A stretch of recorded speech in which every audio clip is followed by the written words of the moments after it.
Sedulur, konten ini saya ambilkan dari Jawa Pos Metro Pekalongan hari Selasa tanggal 6 Desember tahun 2022 halaman 6. Ini untukmu guruku ya. Ini saya bacakan judulnya, pentingnya kerjasama guru dan orang tua dalam mewujudkan karakter peserta didik. Nah ini lur, ini saya bacakan dan nanti saya kasih tanggapan dan saya kasih solusi ya, jalan penyelesaiannya. Nih, peserta didik merupakan generasi emas yang harus mendapatkan perhatian, dukungan, dan kepedulian dari orang tua dan guru. Keberhasilan siswa tidak akan bisa terwujud tanpa adanya kerjasama baik dari semua pihak. Ibarat membangun gedung yang megah perlu sinergi yang baik antara konsultan, kontraktor, bahkan sampai asisten pekerja bangunan untuk menerjemahkan dan mengerjakan desain gedung tersebut, terlebih untuk membangun mental dan karakter peserta didik sangat dibutuhkan kerjasama yang sinergi antara guru dan orang tua. Nah, itu. Jadi guru dan orang tua itu harus bekerja sama. Ini betul ya, betul seperti ini. Tapi yang utama sebetulnya orang tua. Jadi orang tua kalau sudah mengatakan A ya A, mengatakan B B. Nah, itu. Kalau orang tua mengatakan jelek, hanya pasti jelek. Ya. Makanya orang tua harus mengatakannya yang baik, nanti hasilnya baik. Seperti itu. Guru hanya sebagai stempel dek gitu aja. Guru di awal pembelajaran seyogianya memberi informasi kepada orang tua bagaimana dia akan mengajar, metode apa yang akan digunakan, dan materi apa saja yang akan diberikan. Dengan demikian orang tua diharapkan bisa mengerti dan mengikuti perkembangan anaknya. Orang tua harus peduli dengan apa yang diajarkan oleh guru dalam setiap pembelajaran dan selalu memantau perkembangan pendidikan anaknya dengan baik.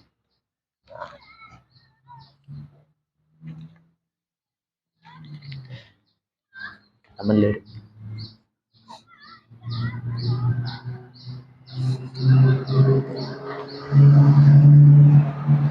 Setiap anak mempunyai perbedaan karakter dan latar belakang orang tua. Ada siswa yang orang tuanya berpendidikan tinggi, ada pula yang sebaliknya. Ada yang orang tuanya dari ekonomi menengah ke atas, ada pula yang sebaliknya. Oleh karena itu, guru harus bisa memposisikan diri. Ada teman sebaik mungkin dengan para orang tua, dan para pendidik harus mampu merangkul dan memperlakukan siswanya dengan seadil-adilnya. Tidak boleh membeda-bedakan tujuan dari pendidikan, bukan hanya transfer ilmu, membuat anak pandai menghafal, pandai menulis, dan pandai membaca, melainkan harus ada perubahan tingkah laku murid menjadi lebih baik. Seorang guru harus mempunyai motivasi yang kuat untuk mengajar. Guru harus punya motivasi. Selalu memberikan apresiasi setiap siswa mengalami kemajuan. Hindari menjatuhkan siswa saat proses belajar mengajar di luar kelas pun. Sempatkanlah berinteraksi dengan murid. Selalu bertegur sapa, menanyakan kabar, dan memberi perhatian, sehingga jika murid sudah cocok dan dekat dengan gurunya, pasti akan senang dalam mengikuti pembelajaran. Seperti ini. Sebagai seorang guru, hendaknya bisa menjadi teladan yang baik bagi muridnya, baik perkataan maupun perbuatannya. Guru adalah pihak kedua setelah orang tua dan keluarga yang paling banyak berinteraksi dengan peserta didik. Guru jangan sampai menjatuhkan kehormatan pribadinya di depan murid dengan melakukan perbuatan yang tidak sesuai dengan kriteria seorang guru. Perilaku guru dalam mengajar akan mempengaruhi motivasi belajar murid. Sehingga Di dalam mendidik muridnya, seorang guru tidak boleh hanya sebatas kata-kata, melainkan harus diaplikasikan dalam bentuk perilaku, tindakan, dan contoh-contoh yang baik. Karena sejatinya perilaku itu lebih mudah dan lebih banyak dicontoh daripada hanya sekedar kata-kata. Di samping itu, guru yang tidak mengamalkan atas apa yang disampaikan kepada muridnya hanya akan merendahkan martabat dirinya di hadapan orang yang seharusnya menghormatinya.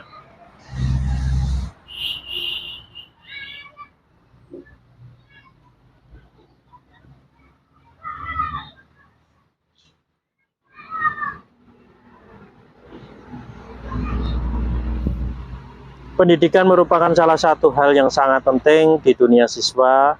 Perlu belajar dengan giat dan mempelajari sesuatu dalam dunia pendidikan agar dapat membangun negaranya menjadi negara yang maju. Pada masa sekarang, gelar pendidikan akan menentukan jenis pekerjaan seseorang, tetapi dengan gelar akademik saja tidak akan cukup.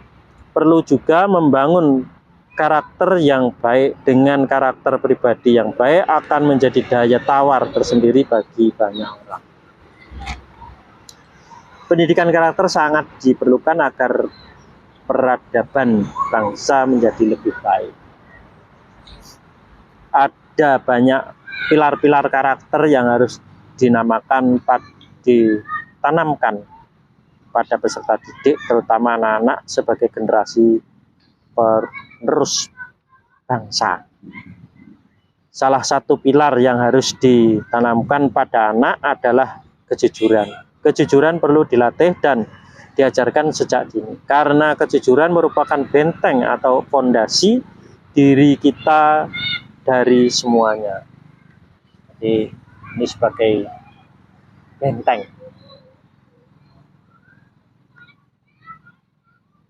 Selain kejujuran, karakter lain yang harus diajarkan pada anak adalah rasa hormat. Dengan adanya rasa hormat, maka kita semua akan lebih menghormati dan menghargai orang lain. Anak-anak akan menghormati orang yang lebih tua dan menyayangi yang lebih muda.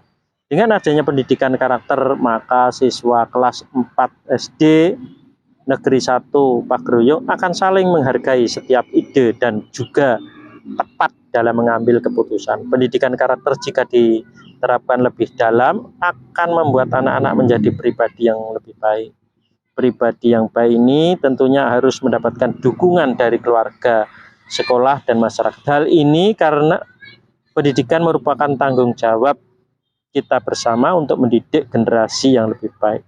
Guru SDN 1 Pageroyong Kabupaten Kendal oleh Tri Septi Wulansari SPDSD. Nah, ini lur ya, ini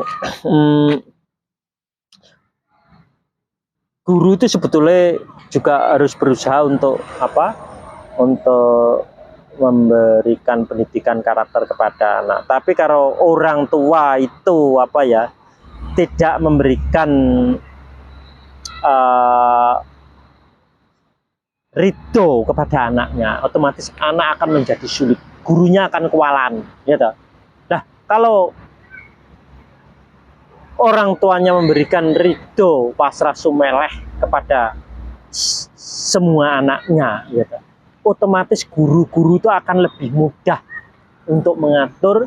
Lah karena murid itu sudah otomatis murid itu sudah menjadi pinter dengan sendirinya, sudah akhlaknya menjadi baik, lurus, gitu, dia tidak bengkok. Lah itu seorang guru akan lebih mudah, gitu, lebih enak cara mengajarnya. Jadi seperti itu. Kalau orang tua tidak memberikan ridho, pasrah sumeleh, ya, tidak memberikan kasih, otomatis anaknya akan kesasar-sasar, akan kesulitan, ya, itu malah jadi pembangkang. Anak itu ya seperti itu, karena apa? Orang tuanya apa tidak legowo, ya, anak akan menjadi pembangkang. Nah, anak bisanya menjadi pembangkang karena orang tuanya ngatur, makanya anak genti ngatur.